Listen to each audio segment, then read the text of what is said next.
스가랴 말씀을 우리가 이제 한 달 정도 우리가 보게 되는데요. 오늘 말씀 본문을 찬양대에서 아셨는지 오늘 말씀하고 딱 맞는 말씀인 것 같아요. 여러분, 우리가 죄인 아닙니까? 죄인인데 죄로 그냥 쩌들려 있는 겁니다. 죄악 속에. 그러면은 얼마나 살아가는 게 힘들겠어요. 어렸을 때 어머니 지갑에서 동전을 빼다가 걸리지 않아서 얼마나 다행인가 그랬는데 밤에 잠이 안 오는 거예요. 왜 그럴까요? 다리를 뻗고 못 자는 겁니다. 지은 죄가 있으니까. 그런데 들켰어요. 아니면 그걸 어떻게 밝혀지게 되었어요. 그러면 얼마나 부끄럽습니까? 그 순간은. 근데 부끄러운데 한편으로는 마음이 후련합니다. 아유, 잘 걸렸다. 이제 내가 두 다리를 뻗고 잘 수 있겠다. 뭐 이런 거 있잖아요. 여러분, 우리가 죄인이지만 우리는 이미 찬양 올려드린 것처럼 속죄받은 하나님의 사람입니다. 이제 죄인이기는 해도 그럼에도 우리의 연약함을 아시는 하나님이 오늘 이 자리에 저와 여러분을 부르시고 초청해 주셨다라는 사실이에요. 여러분, 어딘가에 초청을 받는다라면 얼마나 좋아요. 초청장을 써가지고 우리를 빛나는 자리에 초청을 해준다라고 생각하면 참 기분 좋은 일인 것 같아요. 저도 한 달 전에 초청장을 받았어요. 초청장. 어떤 초청장인지 아세요? 여러분들에만 가르쳐 드릴까요? 결혼식 초청장이었어요. 그래서 어저께 주례 잘하고 왔습니다.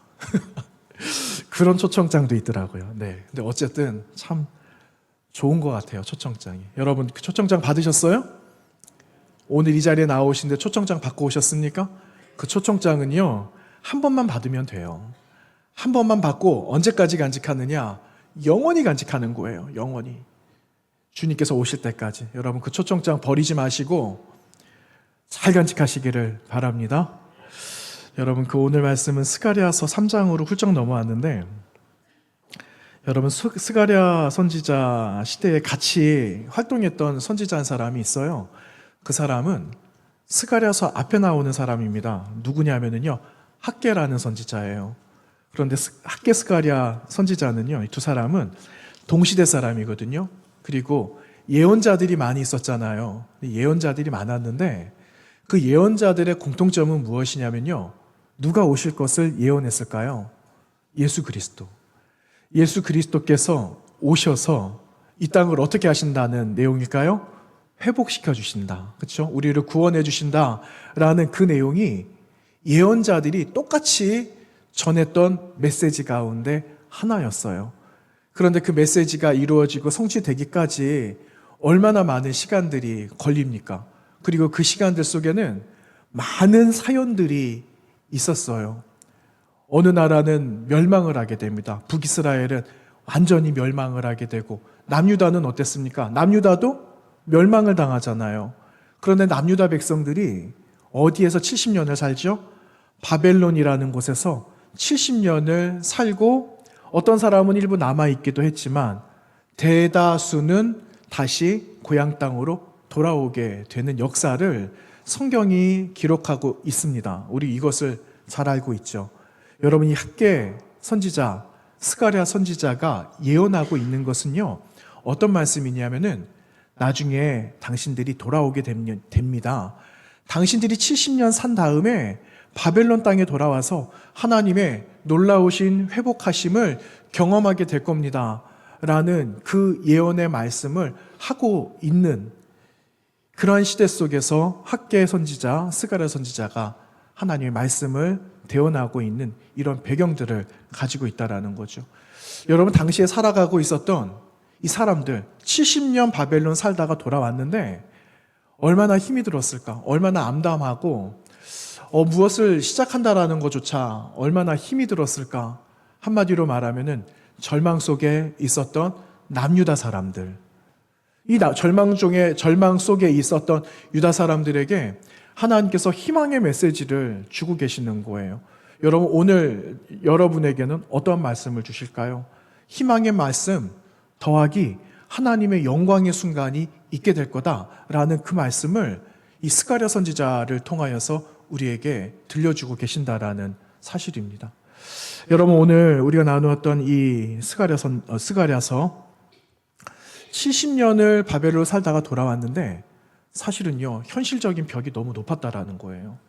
말씀드린 것처럼 성전을 다시 지어야 되는데 성전 짓거든요. 그 성전이 여러분 나중에 신약시대 예수님 시대에 들어오게 되면은 그게 헤롯 성전이라고도 불러지게 돼요. 근데 처음에는 여러분 성전 누가 졌습니까? 솔로몬이 졌거든요. 그래서 그 성전 이름을 솔로몬 성전 이렇게 말을 했어요. 그런데 그 솔로몬 성전이 그 바벨론 사람들 쳐들어와서 다 망하고 나서 성전 다 무너졌잖아요. 그리고 다시 제2 성전을 짓게 되거든요. 그 성전 이름을 스룹바벨 성전이라고 이야기를 합니다. 스룹바벨 그 자손들이 함께 모여서 성전을 짓게 되거든요. 그래서 붙여진 이름이었는데 그 성전이 잘 유지가 되면서 예수님 시대에는 헤롯이라는 사람 들어보셨잖아요. 헤롯이라는 사람이 자신의 명성, 자신의 그 기득권을 좀 더 탄탄하게 하기 위해서 유대 사람들의 마음을 사야 되겠다. 그렇게 해서 성전을 보강 공사를 하게 되거든요. 그래서 그 성전은 수룹바벨 성전으로 지어졌지만 예수님 시대에는 다른 이름으로도 헤롯 성전이라고 부르기도 했다라는 겁니다. 그 성전을 짓기 전이에요.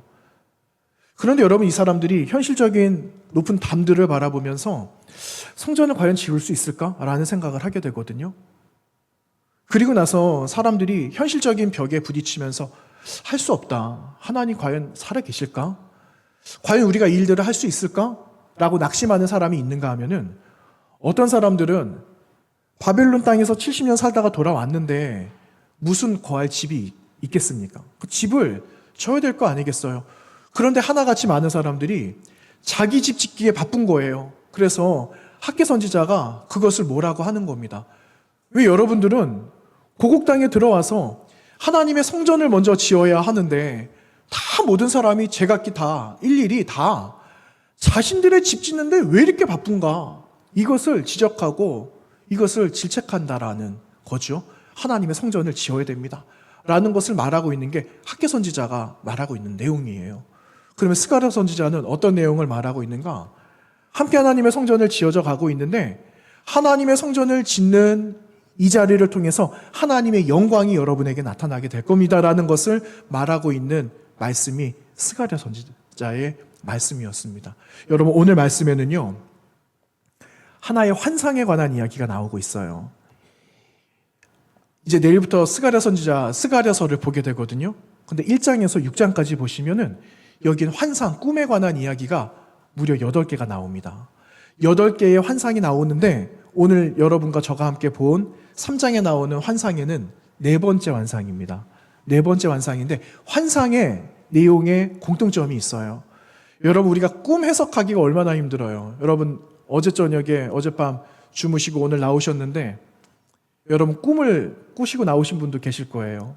그렇죠? 어떤 분들은 꿈이 무슨 내용인지도 모르겠고 뒤숭숭하고 이게 도대체 무슨 내용인지도 모르겠고 밤잠을 어떻게 잤는지도 모르겠다라고 말씀하시는 분들도 계실 거예요. 난 악몽을 꿨어 이렇게 말을 하잖아요. 그런데 여러분, 꿈이라는 것은요, 하나님께서 또 달리 말씀해 주시는 하나님의 사인이기도 합니다. 꿈은요, 나쁜 게 아니에요. 다 좋아요. 악몽을 꿔도 나쁘지 않아요. 하나님께서 말씀해 주시는 거거든요. 그런데 그걸 어떻게 해석하느냐에 따라 또 달려 있는 겁니다. 어쨌든 여러분, 오늘 말씀에도 꿈과 환상에 관한 말씀을 하고 있는데 8개에 나오고 있는 환상의 내용은요, 다 좋은 내용이다라는 거예요. 하나님께서 이들에게 주시고자 하시는 하나님의 한 가지의 메시지를 말하라 하면은 하나님께서 그들에게 소망과 희망을 주고 계시는 메시지다라는 것을 발견해 볼 수가 있습니다. 여러분, 오늘 말씀 3장에 기록되어져 있는 말씀을 보시면은 어떤 환상을 하나님께서 보여주셨는가 하면은 여러분 1절 말씀에 보시면은요, 여호수아는 여호와의 천사 앞에 섰고 사탄은 그의 오른쪽에 서서 그를 대적하는 것을 여호와께서 나에게 보여주셨다. 스가랴 선지자에게 보여주신 거예요. 여러분, 마치 법정에 서 있는 것 같은 그런 느낌이 들어요. 하나님이 재판장, 이 앞에 하나님이 딱 세워져 계시는데, 서 계시는데 사탄이라는 자가 여호수아라는 사람을 고발하고 있는 겁니다. 여러분이 여호수아는 누굴까요? 여호수아 언제 나왔던 사람이죠? 누구였죠? 과거에 아주 오래전에 모세의 후계자가 여호수아였어요. 여기에 나오는 여호수아가 같은 사람일까요? 같은 사람일 1번 같은 사람이다. 2번 아니다. 몇 번일까요? 1번일까요? 2번일까요? 우리 원희 집사님이 대표를 2번이라고 말했습니다. 2번입니다. 2번. 예. 동명이인이에요. 시대가 훨씬 지나가서 이 사람은 대제사장, 쉽게 말하면 대표들 백성들을 대표해서 하나님 앞에, 물론 모세 후계자 여호수아도 물론 그랬죠. 그런데 오늘 그의 이름 앞에는 대제사장이다라는 이름이, 그 명칭이 거기 기록되고 있어요. 그런데 보니까는요, 사단이라는 자가 여호수아를 고발하고 있는 거죠. 무엇을 고발하고 있는가 하는 거예요. 여러분 4절 말씀 한번 볼까요? 3절 말씀 볼까요? 여호수아가 지금 입고 있는 옷이 어떤 옷이라고 기록합니까? 더러운 옷이다. 더러운 옷을 입고 있는 거예요. 여러분 더러운 옷 입고 있을 수 있죠. 근데 여기에는요, 무엇이 묻었다라는 의미가 아닙니다. 지워질 수 없는 거를 말을 해요. 여러분 죄가 쉽게 지워집니까?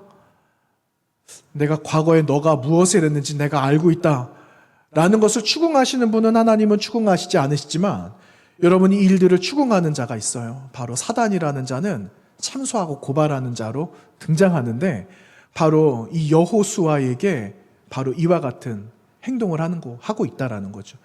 여호수아의 더러운 옷을 보고 이 사람이 대제사장으로 있는데 과연 그가 입고 있는 옷을 입고 하나님을 어떻게 섬기고 예배할 수 있을까?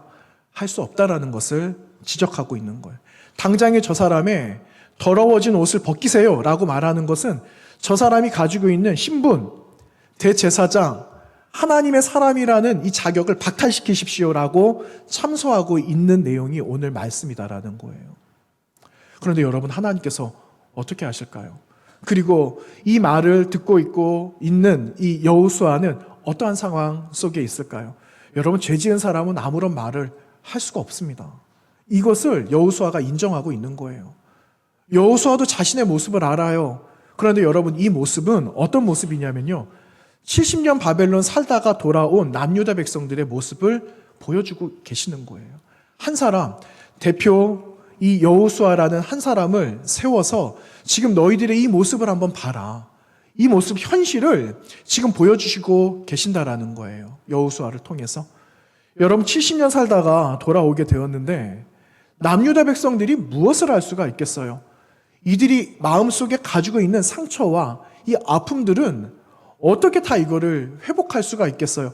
이들 하나님 앞에 범죄하고 하나님 앞에 온전하게 예배드리지 못한 그 결과가 바벨론 70년이었는데, 바벨론 70년 살면서 다시 돌아와서 해결해야 되는 문제가 있잖아요. 해결해야만 하나님을 예배할 수가 있는데 아직 해결되지 못한 남유다 백성의 이 현실을 바라보고, 하나님, 그래도 이 백성들이 하나님의 백성이라고 말하실 수 있어요? 라고 따지고 있는 거예요, 사탄이. 여러분, 하나님께서 어떻게 하셨을까요? 하나님께서 70년 바벨론 살다가 온 백성들을 나 몰라라 하셨을까요? 이들은 내 백성이 아니라라고 하나님 그렇게 말씀하셨을까요? 아니에요. 하나님, 그런 하나님이 아니라는 겁니다. 여러분, 우리가 아무리 잘못을 하고 우리가 아무리 죄를 지어도 우리는 이 자리에 나올 수 있는 이유가 있어요. 처음에 제가 무엇 이야기했습니까? 여러분, 처음 받으신 초청장이 있다라고 말씀드렸잖아요. 그 초청장이 주님 오실 때까지 유효하기 때문에 우리는 그 초청장의 그 은혜를 알고 이 자리에 나오게 된 것 아니겠습니까? 여러분, 그 은혜를 잃어버리는 순간 우린 이 자리에 나올 수가 없어요. 하나님께서 우리에게 직접 그분이 친필로 써주신 그 초청장을 여러분 잘 갖고 계셔야 돼요. 이것이 증거니까. 아무리 사단이 우리에게 고발을 하고 참소하고 읍소를 해도 여러분, 우리에게 주신 이 초청장이 있어요. 하나님 새겨주신, 지워지지 않는. 여러분, 비바람이 몰아치면 바위에 새겨진 글도 다 사라지더라고요. 그런데 하나님이 새겨주신, 그분의 친필로 써주신 내용들은요, 사라지지 않습니다. 여러분, 이게 은혜예요. 그 사라지지 않는 하나님의 은혜를 이미 여러분들은 다 한 번씩 받으셨다라는 거죠. 그런데 이곳에 있어야 되는 분들도 계시는데, 초청장 받으신 분이 계시는데 초청장을 어디에다가 두었는지 모르시는 분들이 또 계세요. 내가 초청장을 언제 받았지? 하고 잃어버린 분들도 아마 계실 거예요. 그런데 오늘 이 자리에 또 있게 하신 것은 하나님께서 받은 초청장을 기억하고 그 초청장을 잃어버리거나 잊고 있는 사람들에게 하나님께서 주신 초청장이 당신의 손에도 들려있다라는 것을 우리는 또 말해주기 위해서 우리는 또 이 자리에 먼저 이 자리에 나올 수 있게 되었고 앉고 앉아 있다라는 겁니다. 여러분, 하나님께서 우리를 어떻게 맞이해 주실까요? 오늘 말씀을 보시면은요, 하나님께서 이렇게 말씀하고 계십니다. 2절 말씀을 보시면은 하나님께서는 고발하고 있는 사탄을 향해서 책망하고 계시는 말씀이 기록하고 있죠. 2절에 여호와께서 사탄에게 이르시되 사탄아 여호와께서 너를 책망하노라. 예루살렘을 택한 여호와께서 너를 책망한다. 이렇게 말씀하고 계세요. 하나님께서 이 사탄을 책망하고 있는 겁니다. 여러분, 우리를 참소하는 자들이 있어요. 우리를 고발하는 자들이 있어요. 여러분, 같은 공동체 안에 있지만 우리를 힘들게 하고 어렵게 하고 우리를 고발하는 사람들이 왜 없습니까? 있죠. 그런데 하나님이 원하시는 것은요, 너 고발했으니 너 잘했다. 진실이 드러났으니 진실을 말한 너가 잘한 것이다라고 하나님은 말씀하지 않으신다라는 거예요. 여러분, 하나님은 정죄하지 않으세요. 하나님도 여러분을 정죄하지 않으십니다. 그런데 사탄이 하나님의 백성을 정죄하고 있는 그 꼴을 하나님이 원치 않으신다라는 거예요. 그것을 받아들이지 않으신다라는 거죠. 그래서 사탄을 책망하는 겁니다. 더하여 하나님이 우리에게 말씀하시는 것은요, 내가 이들을 택했다라고 말씀하고 계신다라는 거예요. 여러분, 2절 맨 마지막에 뭐라고 기록하고 있습니까? 이는, 여러분 누구를 말을 할까요? 남유다 이스라엘 백성 말하는 거거든요. 이는 불에서 꺼낸 그슬린 나무다라고 말하고 있어요. 이미 다 탄 재가 되었다라는 거죠. 여러분, 숯을 어떻게 만듭니까? 숯. 참나무 같은 거 베어가지고 잘 쓰기 좋게 자르잖아요. 나무들을. 그리고 그 나무를 어떻게 하죠? 불에다가 태우는 거예요. 불에다가 태워요. 그래서 여러분, 그 나무를 끄집어내면 뭐가 됩니까? 숯이 됩니다. 여러분, 그 숯이라는 걸 모르는 사람은 이 시커먼 색감둥이를 어디다가 쓸고 하면서 아마 버릴걸요? 그런데 여러분, 그 숯이 수천 도에 되는 그 열에 견뎌내잖아요. 사라지지 않고 견뎌내잖아요. 그리고 단단해지잖아요. 오랜 시간 불을 붙이면 그게 화력을 내면서 생명력 있게 생명을 불어넣는 존재가 되지 않아요? 하나님께서 내가 택한 백성은 이런 존재다라고 말씀하고 계시는 겁니다. 그을린 탄 나무와 같은 존재. 하지만 그 안에는 살아남을 수 있는 또 다른 힘이 있고 생명력을 공급할 수 있는 존재가 바로 이들이다라는 것을 사탄에게 보란 듯이 말씀하고 계시는 내용이에요. 여러분, 이게 얼마나 은혜입니까? 우리는 죄인이고 죄로 움츠러들고 길을 펴지 못하는 상황 가운데 있지만 하나님께서 죄인된 저와 여러분을 어떻게 하셨다고요? 비록 숯검댕이처럼 시커먼 존재에 불과하지만 그래도 생명력을 불어넣을 수 있는 존재로 바꾸어서 변화시켜 주셨다라는 것이 하나님의 은혜다라는 거예요. 여러분, 이게 은혜입니다. 다른 게 은혜가 아니에요. 이보다 더 큰 은혜가 있으면은 여러분 한번 보여주세요. 잘 먹고 잘 살고 하는 것도 은혜입니다. 하지만 이것보다 더 귀한 은혜는요, 우리가 죽지 않고 영원히 하나님 나라에서 살 존재가 되었다라는 것 자체가 여러분 은혜다라는 사실을 결코 잊어서는 안 된다라는 거예요. 여러분, 이 은혜를 우리만 간직할까요? 이 은혜를 여러분 우리만 알아서 되겠어요? 여러분, 우리 가족들에게 전해야 돼요. 우리 가족들에게 말해야 돼요. 가장 큰 은혜. 가장 큰 은혜는 우리가 죽지 않는다라는 거, 영원히 산다라는 그 은혜의 메시지를 여러분 전해야 돼요. 70년 바벨론 땅에서 살았던 이 백성들에게 무슨 소망이 있었겠어요? 아, 그 말씀 내가 듣기는 들었어. 70년 후에 돌아간다라는 이야기 내가 언뜻 들은 것 같아. 그런데 과연 그날이 올까? 사람들은 거기다가 물음표를 찍는 사람들도 있었을 겁니다. 그런데 어떤 사람들은 거기에 느낌표를 찍고 마지막에 마침표를 찍은 사람들도 있었다라는 사실이에요. 하나님은 물음표를 찍는 사람들보다 느낌표를 찍고 그 마지막에 마침표로 마지막을 장식하는 그 한 사람을 하나님은 지금 찾기를 원하시는데 그 한 사람이 여러분이 되기를 하나님 원하신다라는 사실입니다. 여러분, 그 하나님의 은혜를 잊지 마시고 그 은혜를 사모하고 소유한 자로 마지막까지 마침표로 장식하시는 저와 여러분이 되시기를 바랍니다. 여러분, 하나님께서 이대로 끝내실까요? 하나님께서 이렇게 너희들에게 소망만 주시는 것을 끝내실까요? 아닙니다. 하나님은 과거의 이런 모습도 보여주시고 현재의 우리를 다시 복권시켜 주신 하나님의 은혜도 있지만 앞으로 살아갈 우리 모두에게 새로운 은혜의 소망을 또 주시는 하나님이라는 사실이에요. 그래서 여러분, 오늘 우리가 나누지 않은 말씀 5절 이하, 그러니까 6절부터 10절까지, 원래는요 10절까지 오늘 다 보아야 되는 말씀인데 좀 길어서 절반만 본 겁니다. 여러분, 나중에 6절하고 7절 말씀도 여러분 보시게 되면은요, 그 말씀 속에는 하나님께서 여호수아를 다시 새 옷을 입혀주시는 그 말씀이 오늘 기록되고 있습니다. 여러분 보실까요? 이미 5절 말씀 보았잖아요.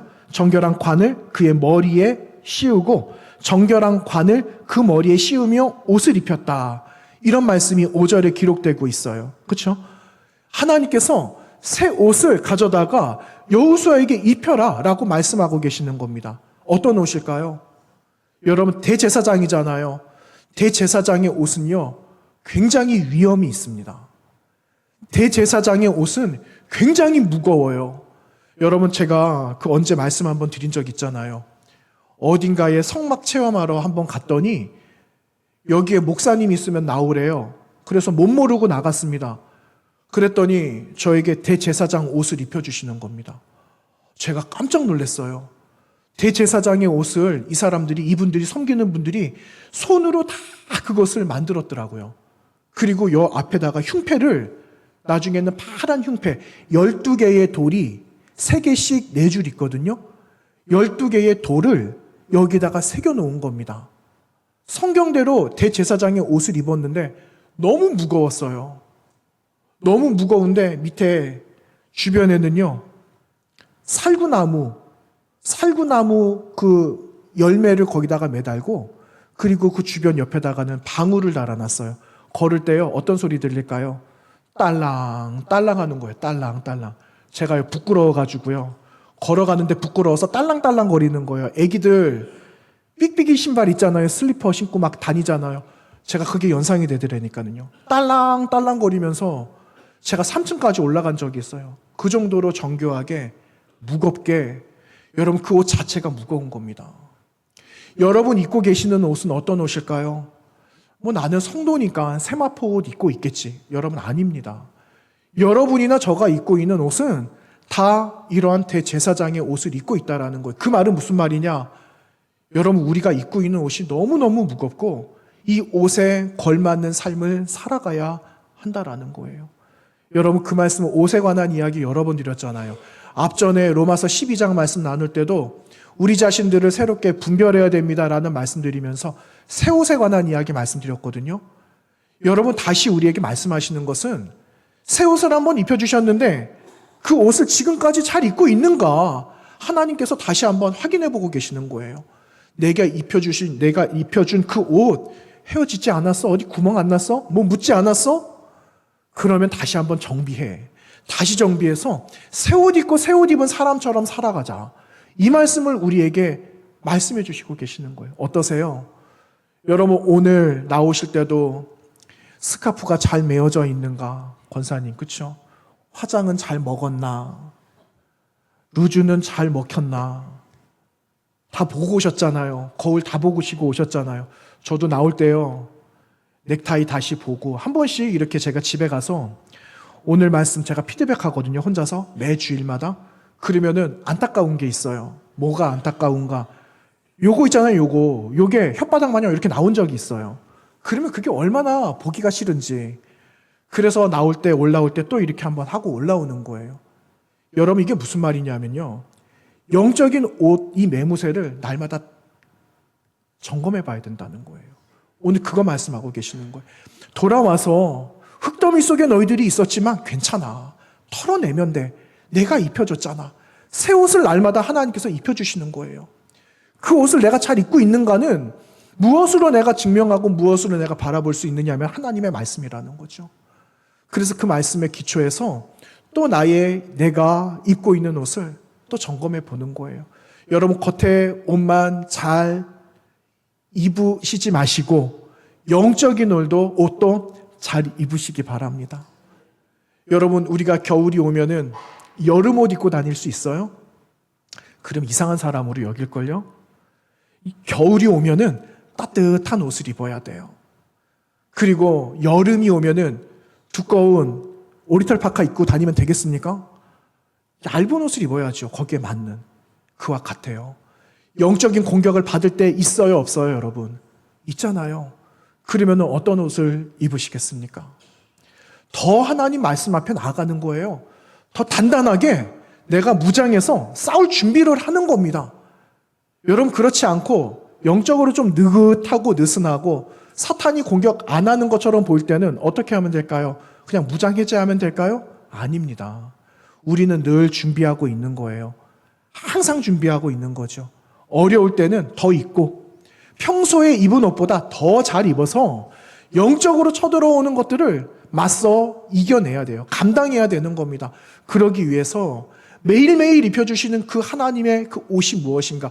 여호수아에게 입혀주신 그 옷이 무엇인가? 아무리 우리를 세상이 참소하고 우리를 뭐라고 하고 고발한다고 해도 우리는 흔들리지 않도록 여러분 매일의 이 더러운 옷들을 벗고 매일의 새 옷을 입고 나가야 하는 겁니다. 여러분 이제 잠시 후면 또 교회 문 밖을 나가게 됩니다. 여러분 나가시기 전에 여러분의 영적인 옷을 말씀이라는 거울을 통해서 다시 한번 잘 가다듬고 세상으로 나아가시기를 바랍니다. 여러분 댁에서 교회에 오실 때 거울 보고 오신 것처럼 영적인 거울이 이 말씀이 영적인 거울이에요. 이 말씀으로 나를 비추어 보시고 새 옷을 잘 다시 한번 가다듬고 입으셔서 이번 한 주간 또 살아가는 겁니다. 순간순간마다 예배할 때마다 기도할 때마다 하나님은 그 위에 또 옷을 입혀주실 거예요. 기도할 때 입혀주시고 외롭게 힘들게 싸울 때 또 다른 옷을 입혀주시고 여러분 그런 분들 계신데요. 기도할 때 예배할 때 하나님께서 옷을 이렇게 덮어주시는 것 같다라고 말하는 그런 분들도 계세요. 제가 오늘 일부 예배 때 어떤 이야기 드렸냐면요. 지금은 이제 해가 중앙으로 제일 높은 곳으로 지금 올라가고 있잖아요. 그런데 아침에 저희들이 9시 예배 드릴 때는 동쪽에서 해가 이렇게 떠오고 있어요. 동쪽이 어디냐면 이쪽이 동쪽이거든요. 그런데 빛이 이렇게 들어오니까 예배당 분위기가 참 묘했습니다. 몇 분이 안 계시는데 한 20분 정도가 모였는데 빛이 이렇게 들어오니까 하나님께서 이렇게 우리를 감싸주시는 것처럼 그런 느낌을 받은 적이 있어요.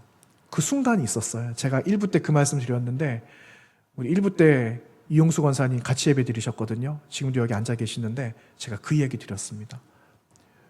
여러분 하나님의 온기가 그런 거예요. 하나님께서 조용히 오셔서 우리를 이렇게 덮어주세요. 언제 덮어주시니 여러분 기도하실 때 내가 하나님 앞에 예배할 때 하나님을 사모할 때 그때 하나님께서 새 옷을 입혀주시는 겁니다. 그 옷을 입고 여러분 세상 속에서 뽐내면서 살아가는 거예요.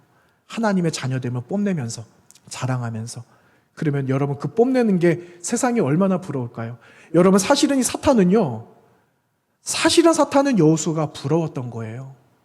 70년 살다가 먼지구덩이에서 살다가 왔는데 그래도 하나님 앞에 서 있는 그거 자체가 사라질 줄 알았는데 너무너무 부러운 겁니다. 그래서 사단이 시기가 나고 질투가 나서 여호수아를 고발하고 있는 겁니다. 세상이 여러분을 고발합니다. 하지만 하나님은 그럴수록 여러분을 하나님의 사랑 가운데 가두어 두신다라는 거죠. 여러분 그 하나님의 은총을 기억하시고 이번 한 주간도 믿음으로 사세요. 믿음으로 사세요. 하나님이 여러분을 모른 척 안 하십니다. 하나님께서 여러분을 기억하고 계세요. 그 하나님이 여러분의 하나님이에요. 여러분을 혼자 놔두지 않으십니다. 여러분의 흔적, 살아가고 있는 흔적을 거기에 남겨두셔서 누군가가 그 흔적을 보고 하나님 앞에 나올 수 있도록 여러분의 흔적으로 삼으실 거예요. 그 믿음으로 여러분 이번 한 주간 승리하시기를 부탁드립니다. 기도하겠습니다. 하나님 고맙습니다. 우리가 하나님의 흔적이 되어지기를 원합니다. 다시 거룩함의 옷을 입게 하시고 그 옷을 우리에게 입혀주셨으니 거기에 맞는 삶을 살아가도록 역사하여 주시옵소서. 나 홀로 있는 줄 알았는데 하나님 주변을 돌아보니 사랑하는 믿음의 동지들이 있었고 또 그 동지들을 통하여서 살아계신 하나님이 계심을 우리에게 보여주셨음을 감사합니다. 그 믿음의 감사함을 통하여서 하나님 이번 한 주간도 믿음으로 승리하는 사랑하는 권속들 되도록 역사해 주옵소서. 예수님의 이름으로 기도하옵나이다. 아멘.